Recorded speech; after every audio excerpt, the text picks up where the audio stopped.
दहेगाव रंगारीत मोठा दरोडा, लाखांचा मुद्देमाल लुटून आरोपी फरार.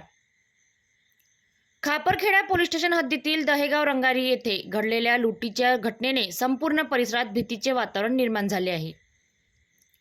वलनी वस्ती येथील मंगेश केशव मारोतकर वय 35 वर्ष हे एक सराफा व्यापारी असून त्यांची दहेगाव रंगारी येथे सोने चांदीची दुकान आहे. आज गुरुवारी 23 जुलै 2024 रोजी नेहमीप्रमाणे रात्री 8 वाजेच्या दरम्यान आपली दुकान बंद करून घरी परत येत असताना रस्त्यात 3 अज्ञात आरोपींनी त्यांच्या दुचाकीला अडवून सर्वप्रथम त्यांच्या पायात गोळी झाडली आणि त्यानंतर गळ्यावर चाकूने वार करून धमकावत त्यांच्याकडील मौल्यवान दागिने हिसकावून घेतले.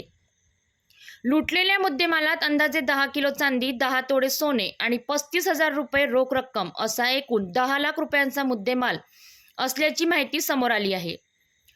घटनेनंतर आरोपी क्षणार्धात पसार झाले. खापरखेडा पोलिसांनी त्वरित घटनास्थळी धाव घेत जखमी व्यापारी मंगेश यांना उपचारासाठी रुग्णालयात दाखल करून त्यांच्यावर उपचार सुरू करण्यात आले. सीसीटीव्ही फुटेज आणि तांत्रिक पुराव्याच्या आधारे आरोपींचा शोध घेण्यासाठी विशेष पथके तैनात करण्यात आली आहे. पोलिसांनी तपासाची चक्रे वेगवाने फिरवली आहे. तर या प्रकरणातील प्रत्येक अपडेटसाठी पाहत रहा पब्लिक टू PM न्यूज 24.